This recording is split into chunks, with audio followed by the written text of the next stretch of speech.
कहते हैं श्री आचार्य सुखदेव जी महाराज, प्रभु प्रेमियों, कृष्णस्यासीत्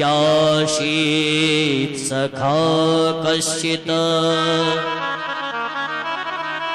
ब्राह्मणो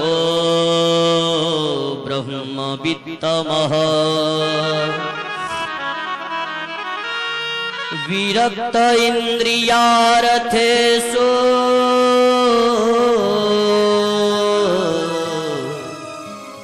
प्रशान्तात्मा जितेन्द्रियः। आज हमें सुखदेव जी महाराज ने एक कथा सुनाई भगवान के परम भक्त की, जिनका नाम है सुदामा। ये सुदामा जी महाराज विरक्त इंद्रियार्थेषु प्रशांतात्मा जितेन्द्रियः। कथा को बड़े भाव से और श्रद्धा से हम सुने समझे।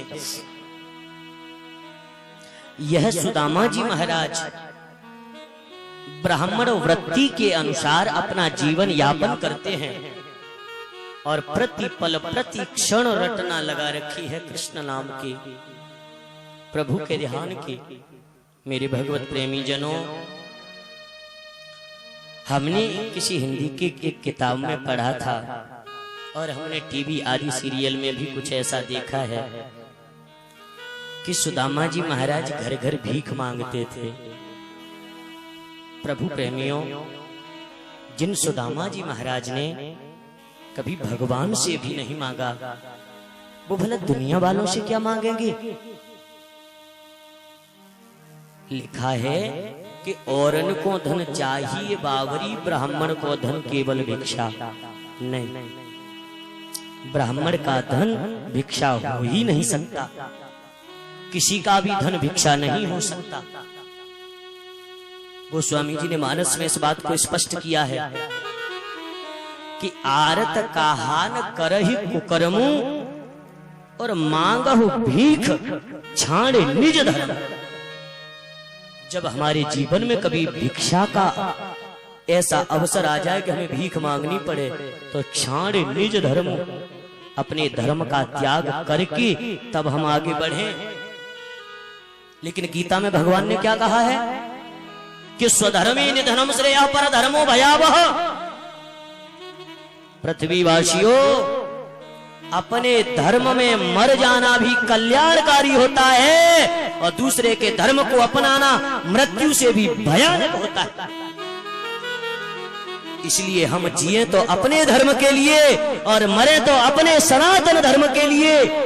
अन्य रोज नए नए बनने वाले इन धर्मों पर विश्वास न करें, क्योंकि दुनिया में जितने भी आज जो भी आप देख रहे हो आज धर्म के नाम पर, वो कुछ ही वर्षों में तो सब प्रारंभ हुए हैं। लेकिन हमारे सनातन धर्म की यदि आप समय सीमा को जानना चाहें तो असंभव है। हजारों लाखों करोड़ों अरबों वर्षों से भी ज्यादा कितना प्राचीन हमारा सनातन धर्म है, क्योंकि हमारा धर्म वेदों के द्वारा प्रतिपादित है और वेद अपौरुषेय हैं।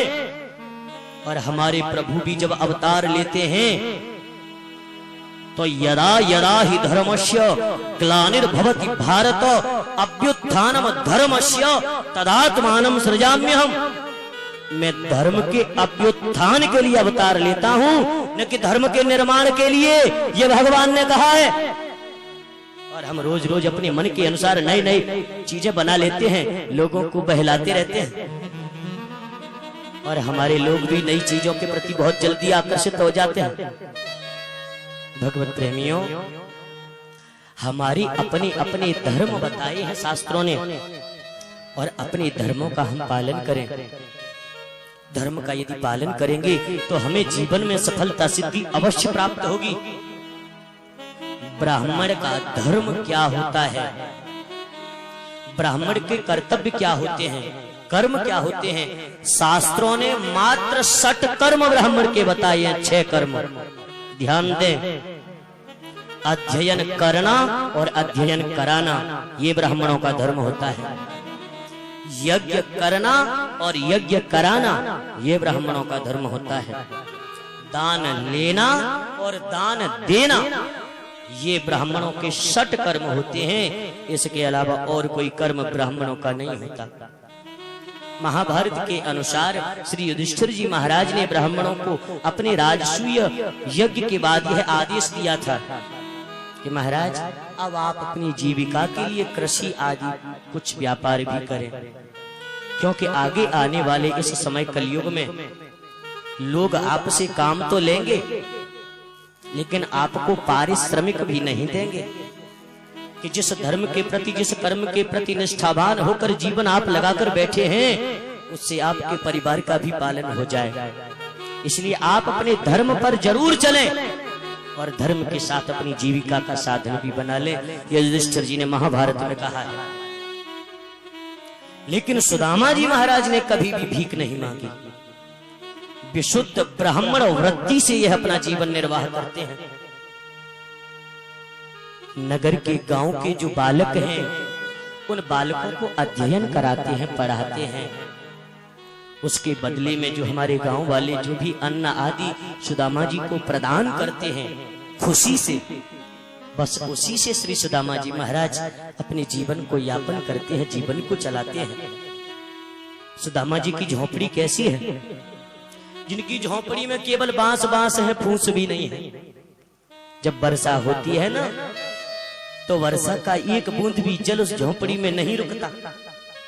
वर्षा का जल तो पूरा बह के आता ही है, अड़ोसी पड़ोसियों के घरों का भी जल सुदामा जी के घर में आके भर जाता है। साधन के नाम पर क्या है? एक फूटी कठौती पत्थर की जिसमें आटा लगाते हैं और एक मिट्टी का तवा और एक पत्थर बाहर बिछा हुआ है जिस पर सुदामा जी महाराज बैठ के भजन करते हैं। एक वस्त्र में सुदामा जी महाराज रहते हैं और इसी प्रकार ब्राह्मणी सुशीला भी अपना जीवन यापन करती हैं। पति की आज्ञा अनुसार पति धर्म का पालन करती है। जो सुख सुविधा हमारे अपने घर में है उसी 2-4 अन्न के दानों को खाकर जल पीकर ये ब्राह्मण दंपति अपना जीवन गुजारते हैं और अपने धर्म का पूर्णतः पालन करते हुए जीवन जीते हैं। किसी के सामने भीख नहीं मांगते। भगवत प्रेमियों, कई दिन हो जाते हैं सुदामा जी के घर का चूल्हा नहीं जलता। सुदामा जी के घर ऐसी समस्याएं आती हैं, कई दिन हो जाते हैं। जब जाकर सुशीला जी कहती हैं, स्वामी आज तो घर में अन्न है ही नहीं। सुदामा जी बड़ी विनम्रता से कहते हैं, देवी कोई बात नहीं, अन्न नहीं है जल तो है। अरे एक गिलास जल ही भरकर ठाकुर जी के सामने रखकर तुलसी दल डाल के भोग लगा दो, हमारे ठाकुर जी भी जल पी लेंगे और उसी प्रसाद को हम पी लेंगे। माँ बाप हमेशा अपनी संतान के लिए सब कुछ बर्दाश्त कर जाते हैं, सब सहन कर लेते हैं। माँ बाप अपने जीवन के हर दुख को भूल जाते हैं अपनी संतान के दुख के आगे। सुदामा जी महाराज की कई संतान हैं, 3-4। जो छोटा बेटा है सबसे, आज 4 दिन हो गए सुदामा जी के घर में चूल्हा नहीं जला। बच्चों को सुशीला जी थोड़ा सा कोई आटा वाटा घोल कर पिला देती हैं, जल पिला देती हैं। और जब बच्चे रोते हैं रात को अपनी गोद में लिटाकर उन्हें लोरी सुनाती हैं, चांद तारों की कहानियां सुनाती हैं। और कहानी सुनते सुनते सुदामा जी के वह बालक भूखे ही सो जाते हैं, भूखे सो जाते हैं। फिर भी सुदामा जी महाराज कभी नहीं मांगते, कभी नहीं चाहते। आज जब सुशीला जी ने देखा कि छोटा पुत्र बिल्कुल मूर्छित अवस्था में आ गया है, छोटा सा बालक है जिसने अभी तक पेट भर के भोजन भी नहीं किया, आज जब उस बालक को मूर्छित देखा, हाथ जोड़कर सुदामा जी के सामने आके सुशीला खड़ी हो गई और सुदामा जी से कहा, स्वामी आप तो अपने कर्म में लगे हुए हैं, लेकिन जिस गृहस्थी को आपने बसाया है, बनाया है, कभी इसकी तरफ भी देख लिया करो। हमारे बच्चों ने कई दिन से भोजन नहीं किया, घर में अन्न का दाना भी नहीं है। छोटा बेटा तो कई बार मूर्छित हो गया है, कुछ व्यवस्था कर दीजिए ना। सुदामा जी ने सुशीला की तरफ देखा और प्रभु श्याम सुंदर को याद करके कहा, देवी, यदि हमारे प्रभु ये चाहते हैं कि हमारे 4 नहीं 3 संतान रह जाएं, तो प्रभु की इच्छा, हम तो उनके भरोसे हैं। इतना कहना था कि सुशीला फपक फपक के रोने लगी और बोली, स्वामी, आप तो कहते थे कि द्वारिका नाथ हमारे मित्र हैं, कन्हैया हमारे मित्र हैं। जैसे ही भगवान कृष्ण का नाम लिया, वाणी गदगद हो गई, शरीर में रोमांच होने लगा, आंखों में आंसू आ गए और सुशीला की तरफ निगाह भर के देख के बोले, देवी, वो हमारा मित्र ही नहीं है, हमारा जीवन है, हमारा सर्वस्व है, हमारा लंगोटिया यार है कन्हैया। सुशीला जी बोली, स्वामी, तो क्या आपका कभी मन नहीं होता कि जाकर कभी अपने मित्र से मिल भी आए, कन्हैया का दर्शन ही कर आए? सुदामा जी बोले, देवी, आज हमारा मित्र द्वारिका का राजा है, सोने की नगरी का राजा है, और हम अपनी झोपड़ी के राजा हैं। जब मित्र के यहाँ हम जाएं तो कुछ न कुछ तो भेंट के लिए हो। देवी, हमारे घर तो 4 दाने अन्न के भी नहीं हैं कि जिन्हें हम ले जाकर अपने मित्र को भेंट कर दे। भगवत प्रेमियों, सुशीला जी ने कहा, भगवान आप चले जाओ, वो व्यवस्था मैं कर दूंगी। सुदामा जी ने पूछा, आखिर तुम इतना हम पर क्यों दबाव बनाती हो कि हम चले जाएं? तो गलती से दुख के मारे सुशीला के मुंह से निकल गया, स्वामी, आप जाओगे तो शायद कन्हैया को हमारी स्थिति पता तो चलेगी, वो भी तो देखे कि उनके भक्त रहते कैसे हैं। सुदामा जी ने देखकर कहा, अच्छा, तो तुम मुझे कृष्ण के पास कुछ लेने के लिए भेज रही हो?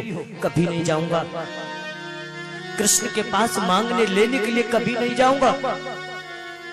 सुशीला ने चरण पकड़ लिए सुदामा जी के और कहा, प्रभु, आप जैसे चाहें वैसे चले जाओ, लेकिन एक बार मेरी बात मानकर द्वारिका नाथ से मिल जरूर आओ।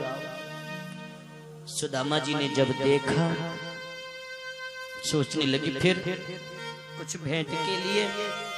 सुशीला बोली, स्वामी, वो व्यवस्था मैं कर दूंगी। आज ये ब्राह्मणी नगर में गई और इसने 4 घरों में जाकर काम किया, चावल कूटे, धान कूटे।